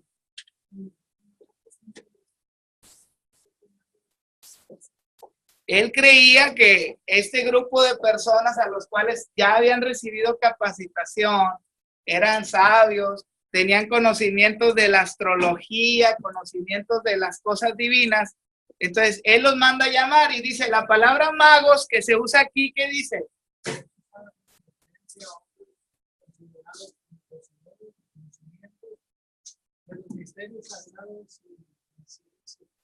Bien, Cuando dice la expresión magos, es muy diferente el concepto que nosotros tenemos a magos. Nosotros aquí mago es aquel que hace magia o el ilusionista o algo. Aquí eran netamente personas que eran consideradas en los misterios sagrados. Es decir, conocían de la religión, tenían conocimiento del poder de los dioses. Incluso algunos de ellos los habían experimentado. Entonces, ¿por qué Nabucodonosor consulta a ellos? Porque hay que recordar que había de diferentes naciones y cada nación en el tiempo antiguo, cada nación tenía a su dios o a su grupo de dioses, ¿sí? Entonces, cada uno tenía que ser enseñado obviamente en su religión, vamos a llamarlo así, o en su denominación, y a ver quién de ellos podía dar una interpretación correcta. Entonces, aquí Nabucodonosor manda a llamar a todas estas personas porque ellas eran las personas dedicadas exclusivamente a esto, a lo que es la astrología, a lo que es las ciencias ocultas. Ciencias ocultas aquí se interpreta como astrología, lo que es el movimiento de los astros, las estrellas, todo eso. Y los asuntos religiosos es todo lo que tenía que ver con las manifestaciones de los diferentes dioses, bajo el contexto de Nabucodonosor. Nosotros sabemos que solamente hay uno. Amén. Sobre esto, encontramos que al parecer Daniel y sus compañeros fueron ¿qué? Incluidos en la orden de Nabucodonosor de matar a los sabios. ¿Por qué? Porque ellos aparentemente habían recibido esta capacitación y eran considerados sabios, y no solamente sabios, sino que eran gobernantes en diferentes zonas, que ellos eran los encargados o los jefes de este grupo de personajes. Pero hay un problema, ellos no estuvieron presentes ¿en dónde? Cuando Nabucodonosor manda llamar a los sabios en esa conferencia o en ese llamado, no estuvieron presentes ni Daniel, ni Azarías, ni Ananías, ni Misael. Nadie de ellos estuvo presente. ¿Hasta cuándo se dan cuenta? Si nosotros leemos esos versículos, nos vamos a dar cuenta que ya iban a matarlos. Y aquí hay un personaje clave. Busquen capítulo 2, 14 al 24. Busquen el personaje y subrayen el nombre de la persona que los quería matar. ¿Cómo era? Esta persona tuvo un encuentro con Daniel. ¿Y cuál era el tenor del encuentro? ¿Los iba a matar? Y Daniel se sorprende porque dice, ¿en qué momento surgió este edicto tan apresurado de parte del rey? Y dice el texto literal, y le contó lo que había, es decir, lo que sabía o lo que se había hecho. ¿Y qué es lo que hace inmediatamente Daniel después de esto? Dice, Daniel se mantuvo firme y ¿qué? Calmado, y pidió al rey que aplazara la muerte de los sabios. Al tener más tiempo, Daniel y sus compañeros convocaron a una reunión de oración para pedir a su Dios que les diera el sueño y la interpretación. Después de que tiene el encuentro Daniel con este personaje que era el encargado de matar a los sabios, le dice, llévame en presencia del rey, y esto es lo que hace en presencia del rey. Y yo no sé cuántos de ustedes hubieran estado así firmes, calmados, a tal grado de hablar de tú casi con el rey y decirle, no nada más, danos más tiempo, sino yo te voy a dar la interpretación. Dame tiempo nada más. ¿Y ese tiempo para qué lo usó Daniel? Para orar. Y sabe que hay algo, aquí hay un principio, hermano, que es también demostrado en el Nuevo Testamento. Dice, cuando hay enfermedad, acude a quién, dice el Nuevo Testamento, a los ancianos. ¿Para qué? Para que oren, ¿sí? Pero aparentemente nosotros vivimos, hermanos, y disculpen, hay que generalizar. El cristianismo de ahora lo que menos tiene es cristianismo, ¿sí? Por ejemplo, yo les decía que cuando yo me convertí a Cristo tenía 16 años. Era mi último año de preparatoria, ya iba a entrar a la universidad. Y cuando entro a la universidad, pues era difícil la vida cristiana. ¿Por qué? Porque me invitaban a fiestas y yo, ¿qué les decía? Pues no, porque pues no tomo, no fumo. Pero luego me sentía mal porque no me invitaban, ¿verdad? ¿Les ha pasado? Entonces la pastora nos da la clase de jóvenes y nos dice, habíamos 3 universitarios, no voy a decir nombres, pero éramos 3. Y de esos 3, me pregunta, Ures, ¿cómo te ha ido en la universidad? ¿Sabe qué, pastora? Así es difícil. He sentido rechazo, mis compañeros, pasa eso. Yo sé que muchos se sienten identificados. Y le preguntan a una compañera, y le dicen, ¿y tú cómo te ha ido la vida cristiana en la universidad? Y ella dice, yo no he tenido ningún problema, pastor. ¿En serio? No. Es más, yo creo que ni cuentas han dado que soy cristiana. A veces pasa, ¿sí? ¿De dónde viene el término cristiano? El cristiano era un adjetivo despectivo, es decir, malo, donde era una burla, una mofa, donde decían, esos se parecen a Cristo, por eso son cristianos, es decir, Cristos en miniatura. ¿Y a quienes les decían? ¿Se acuerdan que los fariseos decían, nos hemos dado cuenta que ellos verdaderamente anduvieron con Cristo, porque hablan con autoridad, predican con denuedo y señales? Hay señales que evidencian que Dios está de su parte. Entonces, el término cristiano, hermanos, era similitud a Cristo. Y ahorita, yo creo que ya ese título nos queda muy grande. Entonces, pongamos a prueba, hermanos, nuestro título y defendamos. Ser cristianos es semejante a Cristo. Y ha carecido ese término o ha perdido su verdadero valor. Y ahora es cristiano. ¿Y qué denominación es? ¿Sí?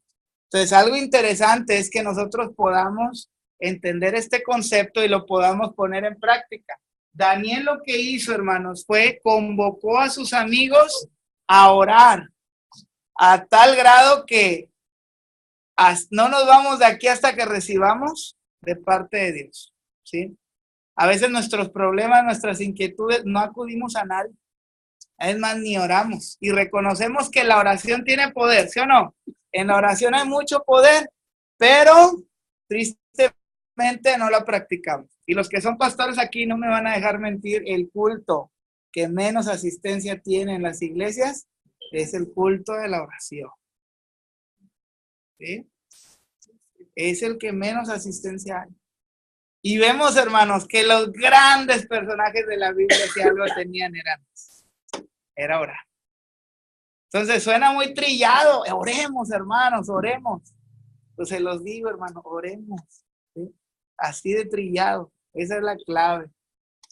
La clave, comunicarnos con Dios.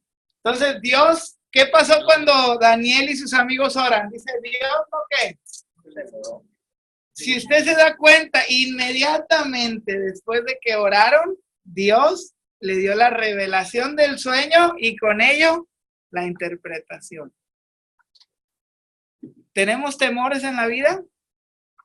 ¿Tenemos angustias? ¿Hay problemas? Hermanos, oremos a Dios. Quiero que abran su Biblia, Filipenses capítulo 4. Y quiero que vean lo que hace el apóstol Pablo, capítulo 4, versículo 6. ¿Qué dice Filipenses 4, 6, 7 y 8?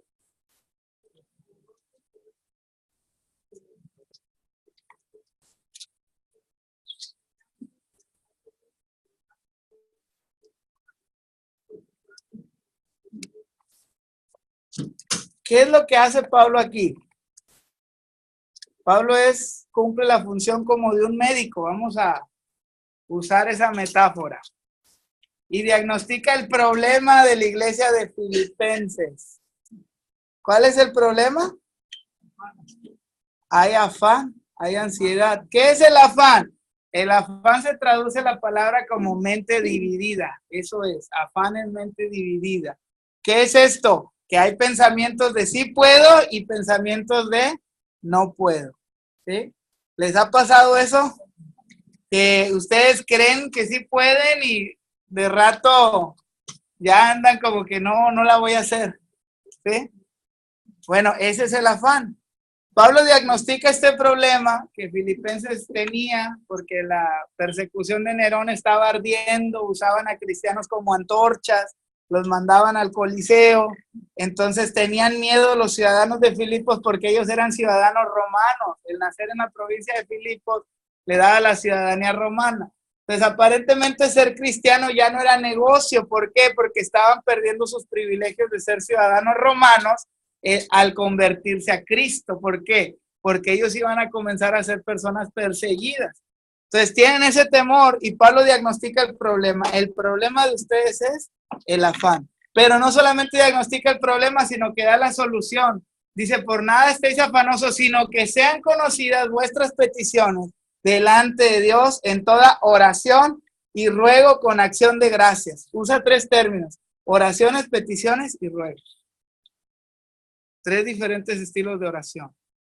Y no solamente diagnostica el problema, sino que ¿qué hace? Da el resultado, la paz que sobrepasa todo entendimiento. Y da indicaciones. ¿Cuáles son las indicaciones? En todo esto pensar, en lo bueno, en lo agradable. Entonces, todo esto, hermano, nos orilla a que si nosotros viviéramos una vida de oración, todo esto sería diferente. Leonard Ravenhill decía, las 3 cosas que agobian a los cristianos es, número 1, son indisciplinados. Número 2, no llevan una vida de oración. Número 3, no saben qué es la adoración. Y eso nos destruye porque esa es la esencia del cristianismo. Entonces vemos que Daniel, dice la última parte, la humildad de Daniel al presentar la interpretación del sueño. Daniel no va diciendo, Dios ya me lo reveló a mí, yo soy aquí el mero jefe de jefes, señor de señores, ¿no? Él dice, no es que yo sea especial, sino que el Dios de los cielos me lo ha revelado. Siempre le da la gloria a Dios. Otro principio fundamental. Lo que Dios nos da o lo que Dios nos permite hacer es para darle la gloria a Dios. ¿Sí? ¿Se acuerdan la oración de Moisés? Cuando Dios quería destruir al pueblo. ¿Qué oró Moisés? Dijo, Señor, no lo hagas. Por amor a tu nombre. ¿Qué dirán las naciones vecinas? Que los sacaste de mano fuerte de Egipto para hacerlos perecer en el desierto. Esa es una oración que glorifica a Dios, que busca siempre el propósito de Dios, lo que es comunión con Dios, unión en común unión. ¿Sí? Entonces, sobre esto, vemos que ya en los versículos 25 al 49, Daniel le comunica al rey el sueño y su interpretación. ¿Y qué es lo que encontramos aquí? Dice, el sueño era de una imagen o estatua, y dentro de esta misma hay 6 aspectos a identificar. Bien, el primero de ellos, y estos están en la página donde les dije hace un momento en su libro, dice, la cabeza de oro, ¿qué representa? Representa a Nabucodonosor y su imperio sobre Babilonia. La segunda imagen sobre esta estatua es el pecho y los brazos de plata. ¿Qué representan?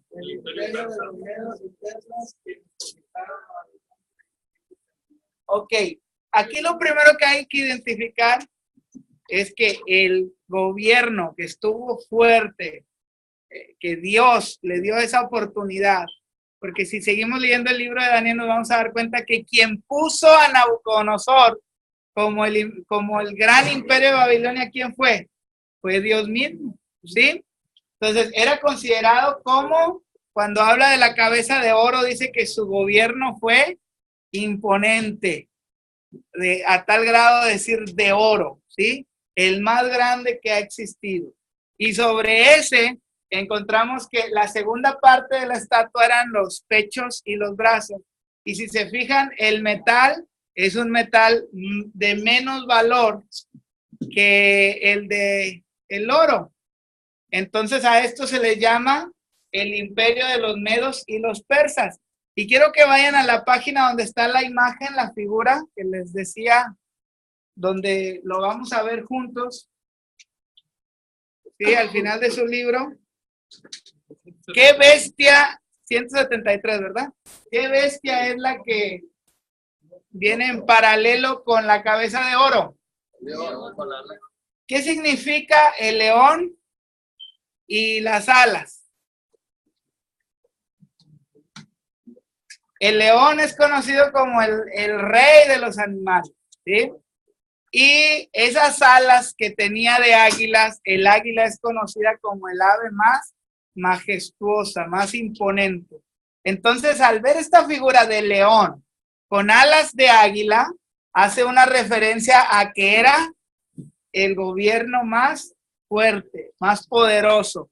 Y en la estatua, la imagen se ve como una cabeza de oro. Pero después de esta imagen o esta figura, entra el oso, ¿sí? Que el oso es simbolizado como también los pechos y los brazos de plata. ¿Y por qué un oso? Bueno, los osos son sanguinarios. Los osos son lentos, pero aplastan, destruyen.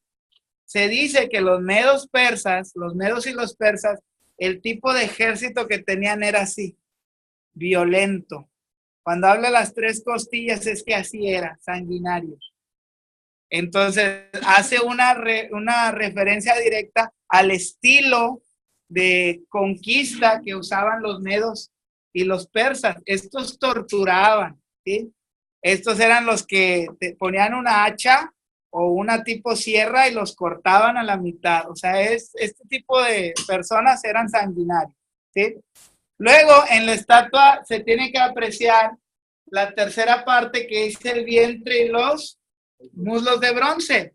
¿Y con qué bestia es ejemplificado esto? ¿Con qué? Con el leopardo. Entonces, dentro de esto, vayan al capítulo 7 de su libro. No sé que sí es el 7. Sí, ¿verdad? Ok. En la página número 45. ¿Qué dice acerca de la tercera bestia?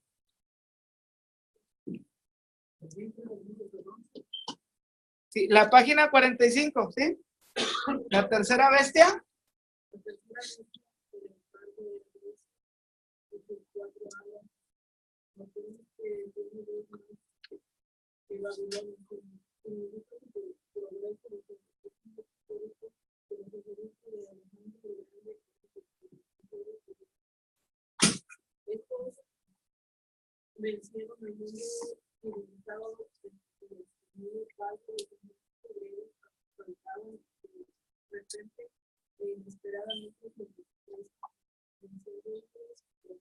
Ok.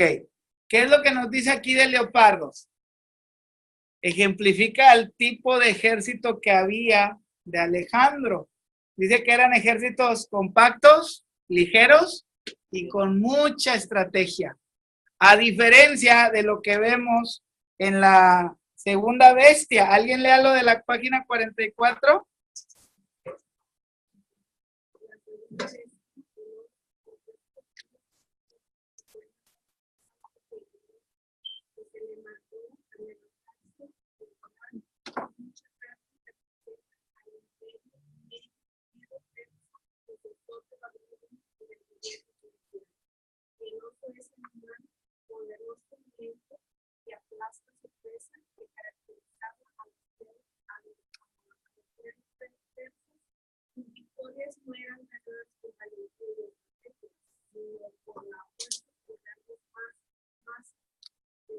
Hasta ahí. ¿Sí ven la diferencia? Entonces, en la misma bestia, en el mismo animal que se interpreta, se hace esa connotación. los leopardos no atacan hasta que están seguros de su presa y lo hacen, ellos son de los únicos que pueden escalar árboles, que pueden nadar, siempre atacan a su presa y lo hacen siempre cuando su presa está desprevenida. Entonces, así era el ejército de Grecia, pero vemos que el ejército de Grecia, ¿por qué dice que era un leopardo con 4 cabezas? Lo vemos ahí en la página 45, dice las 4 cabezas. ¿Están conmigo? ¿Qué dice? Las 4 cabezas del leopardo.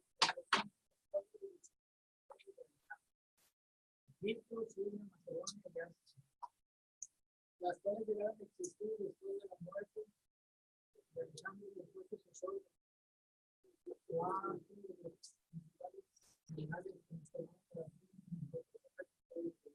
Bien, cuando era Alejandro, cuando él estaba al mando, todo era en armonía. Él tenía esos 4 generales que cada uno comandaba uno de los ejércitos. Cuando muere Alejandro, ¿qué creen que sucede? Cada uno de ellos dicen, pues yo soy jefe de mi propia zona, y esto facilitó a que el Imperio Romano los conquistara. ¿Por qué? Porque ya era una división de 4. Entonces el Imperio Romano comenzó conquistando uno, otro y otro. Entonces esa división hizo que perdiera la estabilidad y el gran imperio de Grecia cayó. ¿Sí? Y esto lo vemos en la número 4, que dice: las piernas de hierro representan al Imperio Romano, quien conquistó a Grecia en el año 63 antes de Cristo. Y aquí está el error en su libro, lo que les mencionaba. Si se fijan, ¿sí identificaron ese error? En el capítulo 2 de su libro, en la página 19, nos dice descripción de la estatua y su significado, ¿sí? Dice la cabeza de oro, ¿qué representa? Ok. El pecho y los brazos de plata. Y luego dice el vientre y los muslos de bronce. ¿Dónde está el error? En ese último, ¿sí? Aquí se les olvidó mencionar al imperio de Grecia, que conquistó a los medos persas. Entonces, si se fijan en este desglose, ¿cuántos hay? Hay 5, la cabeza de oro, el pecho y los brazos de plata, el vientre y los muslos de bronce, las piernas y la mitad de los pies eran de hierro y la otra mitad de los pies barro cocido y la roca de la montaña. Aquí hay que hacer esta separación. Las piernas de hierro y la mitad de los pies era de hierro y la otra mitad era de barro. ¿Sí? Entonces hay que hacer esa separación. ¿Cómo está la separación al final en la página 173? Aquí sí vemos, está la separación. ¿Sí ven los 5 bloques? Y al final está obviamente la piedra. Pero son los 5 bloques que hay que separar. ¿Por qué? Porque la última bestia dice que es una bestia terrible y esta bestia debe de ser Roma. Entonces aquí es donde entra, dice, las piernas de hierro representan al Imperio Romano, pero posterior a esto dice que la mitad de los pies era de hierro y la otra mitad de los pies era de ¿qué? Entonces estas dos, no, es como el agua y el aceite. Ustedes han visto el agua y el aceite y se pueden mezclar. Los pueden mezclar, pero siempre van a estar separados uno de otro.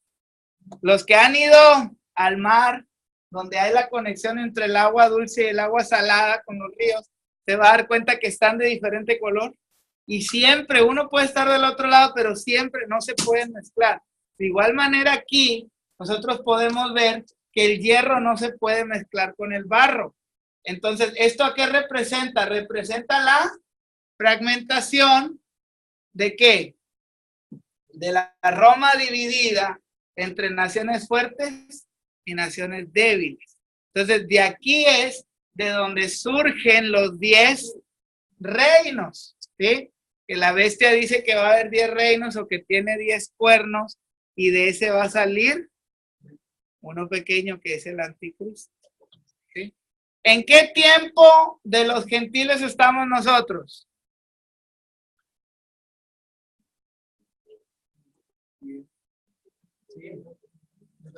En el 5, ¿sí?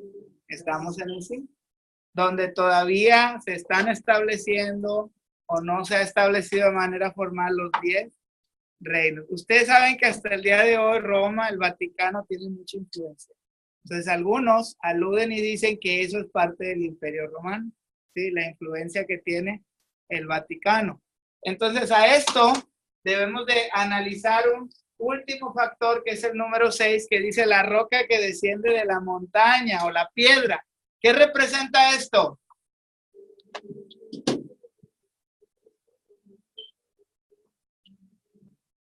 Entonces, en la imagen del sueño, y retomamos el sueño, cuando Daniel le hace esta interpretación, le dice, tú viste una estatua, y la estatua era así, su cabeza de oro, su pecho y brazos de plata, lo que es el vientre y parte de los muslos de bronce, las piernas de hierro, y luego la segunda parte de las piernas de los pies con sus dedos eran de hierro con barro cocido. Esa fue la imagen que tú viste, y Nabucodonosor me imagino que dijo, sí, tienes toda la razón. Pero ¿qué más falta? Y viste que venía una piedra de la montaña que descendía, y a esto hace la referencia al Sión, el monte de Sión, ¿sí? De donde va a venir Jesucristo, donde va a poner sus pies. Entonces, esa roca desciende, ¿y qué hace? Rompe la estatua y dice que no queda absolutamente nada, que es como las esporas que andan en el viento, que se van de un lado hacia otro lado, a tal grado que no va a quedar nada. Y algo importante en esto es que dice, no es por mano de hombre. Entonces, habla que esta piedra es totalmente divina, es parte del sistema profético de Dios que va a destruir. Entonces, ¿cuándo va a suceder esto? Ya lo hemos dicho, cuando el Mesías venga y retorne. Hasta aquí, ¿alguna pregunta? ¿Es claro esta imagen? Esta imagen la van a usar toda su vida. Entonces, nada más que hagan la imagen, ¿sí? Si usted va a internet y pone la imagen de Nabucodonosor, le va a dar cientos mil de imágenes y va a ser la misma. Y lo que le acabo de explicar, eso va a decir, ¿sí? Igual las bestias, incluso miren, aquí está un libro que si ustedes entran a la licenciatura que aquí ofrece la escuela, posiblemente lo llevan. Se fijan, aquí están las imágenes, ¿sí? Vemos que es el león, el oso, leopardo y la bestia con 10 cuernos. Esa última cada quien la cuenta como quiere, porque solamente dice que es una bestia terrorífica que tiene 10 cuernos, ¿sí? Pero lo que es el león, el oso y el leopardo es muy sencillo, es muy claro. Entonces, estas imágenes usted las puede buscar en internet, las puede descargar y le pueden servir para una enseñanza en su congregación, ¿sí? Ok, avanzamos con esto. Dice que luego Daniel le comunica el sueño, la interpretación, seguimos en lo mismo y dice, debemos notar que Todos los metales que componen la estatua van normando en valor, calidad y fuerza. Esto significa divinidad, definición y ruina en los reinos. No hay progreso con el hombre, con todo irá de mal en peor hasta que la roca venga. es fue una parte de las preguntas, ¿verdad? El cuestionario 1. Vemos que la figura de los metales se va degradando. ¿Tendrá el mismo valor el barro que el oro? Entonces, esta es una clara enseñanza a lo que no hay progreso como el hombre supone, sino que todo irá. Mientras, esto es algo que nos debe quedar claro, mientras el hombre gobierne, ¿sí? Las cosas van a ir de mal en peor.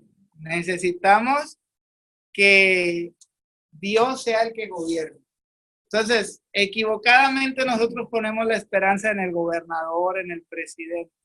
Es bueno votar, es parte de nuestros principios, es parte de nuestras responsabilidades como ciudadanos, pero siempre, hermanos, que nuestra mirada esté puesta, como dice la Escritura, en el autor y consumador de la fe, Jesucristo. Entonces, ¿cuándo hiere la roca la estatua? Es la gran pregunta que todo el mundo se hace. ¿Y qué dice? Aceptamos que la roca herirá la estatua cuando Cristo establezca su reino. ¿Estamos aquí para ver eso? ¿Sí o no? La iglesia ya fue arrebatada. Este regreso es ese capítulo 19 de Apocalipsis, que es texto de oro, habla del jinete de caballo blanco, el que viene a establecer su reino. Y dice, en su muslo tiene escrito, fiel y verdadero, Rey de reyes, Señor de señores. Él es el que va a establecer su reino. ¿Sí? Y luego ya aquí es otro dilema, si la iglesia viene con Jesús o no viene. Eso es harina de otro costal. Pero nosotros ya estamos con Cristo en este suceso. ¿Sí? ¿Sí o no? ¿O se van a quedar? Dice Nabucodonosor reconoce a Dios de tres maneras contemplando la Trinidad divina. Después de que le comunica esta interpretación, Nabucodonosor aparentemente es ya un cristiano, vamos a decirlo así, porque reconoce a Dios. ¿De qué manera? Dice que lo reconoce como Dios Padre cuando dice es Dios de dioses. ¿Sí? Entre los versículos, ya creo que son 45, 46 viene esto. ¿Sí? Luego dice, como Dios Hijo, dice, es Señor de señores. Y lo reconoce como el Espíritu Santo, Dios Espíritu Santo, al decir, es revelador de los secretos. Ahí está un bosquejo para el domingo, hermanos, para predicar. La Trinidad en el Antiguo Testamento, para aquellos que creen que no la pueden encontrar, sí la podemos encontrar. Al final del capítulo, Daniel es ¿qué? Exaltado junto con sus compañeros leales, como sucederá con todos los santos fieles, donde quiera. Hermanos, si permanecemos firmes, Dios nos va a exaltar. El apóstol Pablo dice que nos va a dar un galardón. El autor de los Hebreos también lo garantiza. Lea Hebreos 11:6. Vaya rapidísimo a su Biblia. Hebreos 11:6.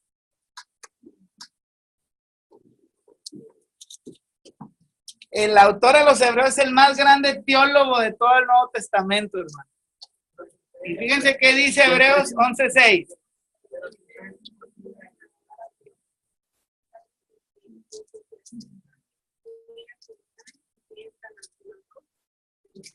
Va a haber una recompensa. ¿Pero qué es lo que se necesita? Fe. ¿Qué tipo de fe? Esta fe, hermanos, que crea convicción. Incluso ahorita lo vamos a ver todavía más determinante esa fe en el capítulo 3. Y nos arrancamos directamente al capítulo 3. El hombre muestra su rebeldía hacia Dios mediante su soberbia. ¿Qué nos dice? Vámonos rápido porque nos quedan 10 minutos. Nabucodonosor establece un falso sistema de adoración. Dentro de este establece ciertas reglas. Todos deberían adorar a su estatua y el que no lo hiciera sería arrojado de inmediato a un horno en llamas. Las reglas son fáciles.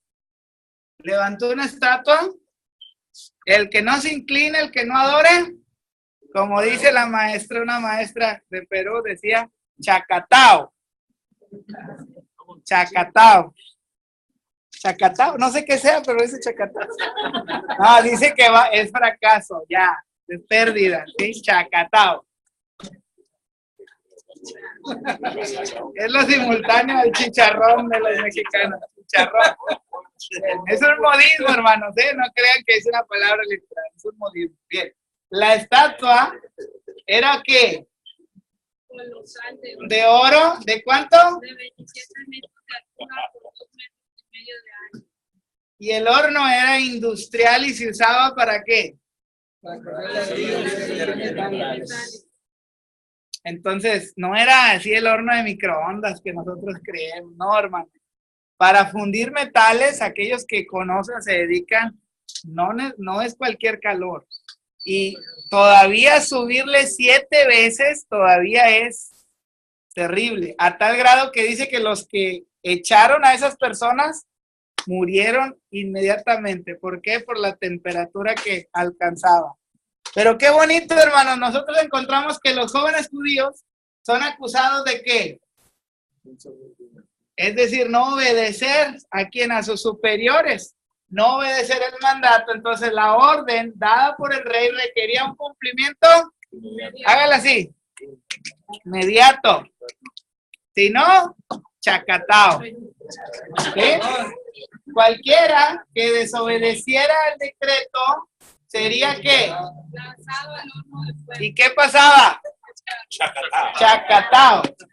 Los caldeos, chicharrón, ¿verdad? Daría un chicharrón, pero me invitan al chicharrón, por favor. Los caldeos echaron mano de toda la sagacidad. Hermanos, hay incrédulos que son sagaces a más no poder. Esta sagacidad, ¿de qué la usaron? La usaron para formular acusaciones en contra de estos 3 jóvenes hebreos. Y esas acusaciones radicaban en 3 cosas. Número 1. No te han recetado. Fíjense, llegaron ante el rey y le dijeron, hay 3 hebreos que número 1 no te han, número 2, número 3. ¿Y cuál fue la reacción de Nabucodonosor? Sé que se encendió con ira. Dijo, tráemelos porque los voy a hacer chicharroncito. ¿Sí? Entonces, el enemigo, hermanos, una de las características principales del enemigo es que él es un acusador. ¿Sí? Pero yo me gozo en esa escritura cuando dice que tenemos un abogado. Amén, amén. ¿Sí? Y ese abogado nos representa dignamente, a tal grado que él dice que todo ha sido pagado. ¿Sí? El apóstol Pablo dice a los colosenses, anulando el acta de los decretos que había contra nosotros, que nos era contraria, clavándola en una cruz, dice, exhibió públicamente, triunfando sobre ellos en la cruz, a los principados y a las potestades. Y lo que tiene Pablo en mente cuando dice esto, es que cuando usa la expresión borró, en ese tiempo se escribían en papiros y pieles de animales y eran carísimos. Y la tinta no es como la que nosotros usamos, esa tinta penetraba el papel, el papiro penetraba la piel a tal grado que era difícil de borrar.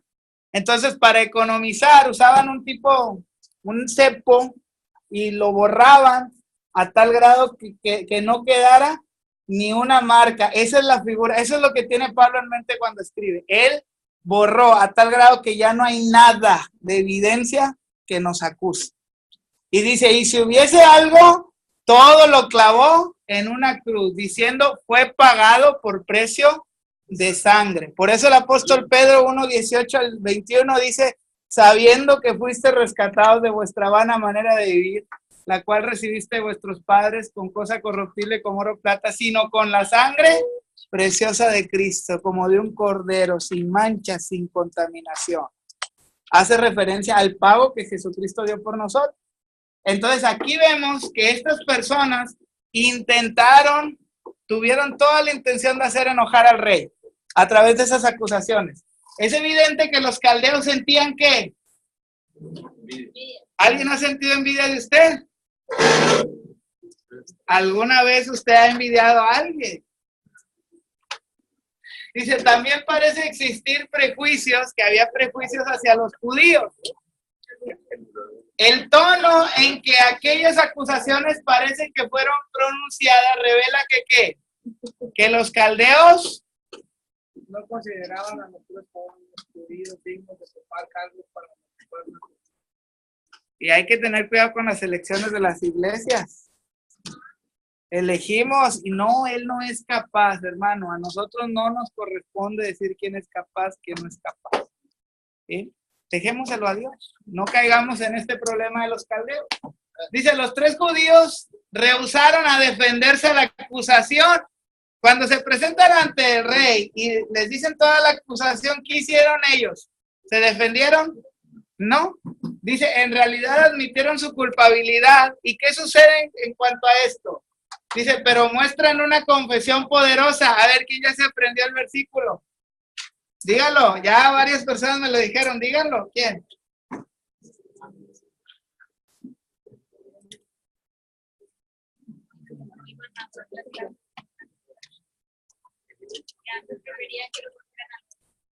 Tú muy así, muy sin aire, muy sin ánimo esa declaración. Lo que dijeron es, Sadrach, Mesach y Abednego se dispusieron. ¿De qué manera? Hablaron al rey y le dijeron, oh rey, no es necesario que te respondamos de este asunto, pero lo vamos a hacer. Tenemos un Dios que nos puede librar del horno de fuego, pero aunque no lo haga, nosotros no nos arrodillaremos, no nos inclinaremos a tu estatua. Eso es fe, hermano. Y fíjense, no es una fe condicionada.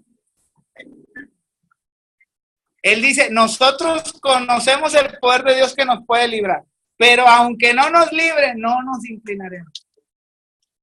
Con eso termino. Un día, en una EBDB, estaban regalando un Wii a quien más invitados trajera. Un Wii, un videojuego, un Wii de Nintendo.